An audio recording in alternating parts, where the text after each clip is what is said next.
In 1822, Maria Clute, a witch, hexed this farm. Those who mock her mill cough up wheat husks until they choke.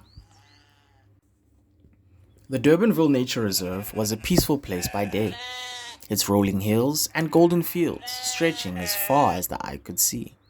But as the sun dipped below the horizon, the landscape took on an eerie quality. The windmill on Visserhok Road, a relic from the 1800s, stood tall and silent until the wind picked up. The blades began to turn, creaking loudly. But something was wrong.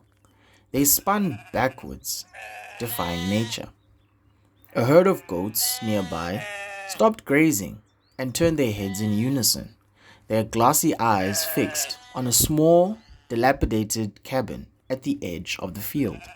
The air grew heavy, and the wind carried a faint, acrid smell, like burning wheat.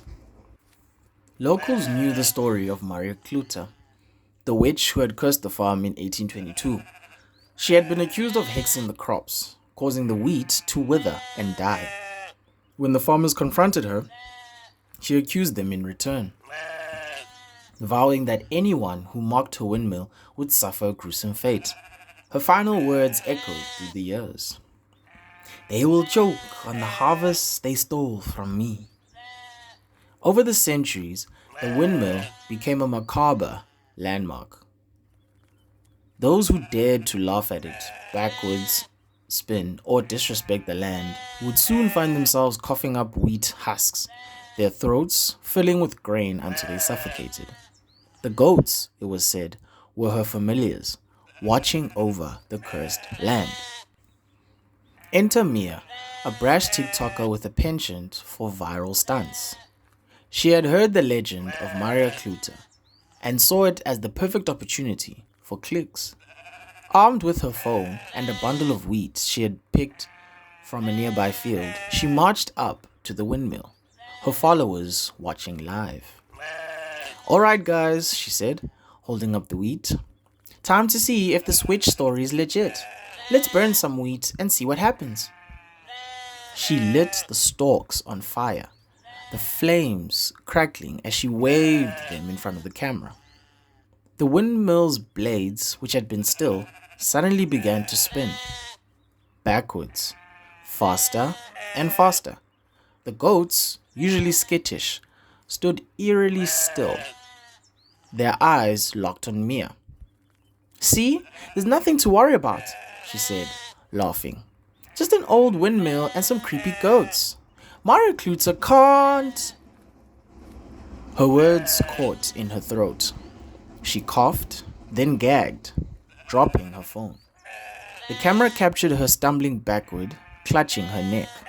Wheat husks spilled from her mouth, followed by clumps of rotting grain. She collapsed to her knees, her eyes wide with terror as she choked on the cursed harvest.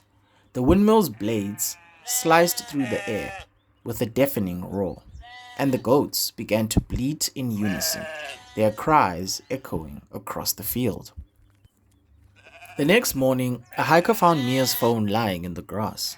The screen cracked, but still recording. Her body was discovered nearby, her mouth and throat packed with decaying wheat. The windmill stood silent, its blades still.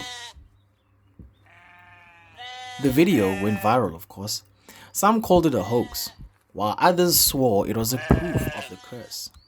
The locals, however, knew better. They avoided the windmill and the cabin, leaving offerings of fresh wheat at the edge of the field to appease Maria's spirit. As the sun set that evening, the windmill began to creak again, its blades spinning backwards. The goats turned their heads towards the cabin, their eyes gleaming in the twilight. Somewhere in the distance, a faint laugh echoed, a woman's voice, cold and triumphant. Maria Clute's curse lived on, waiting for the next fool to mark her mill.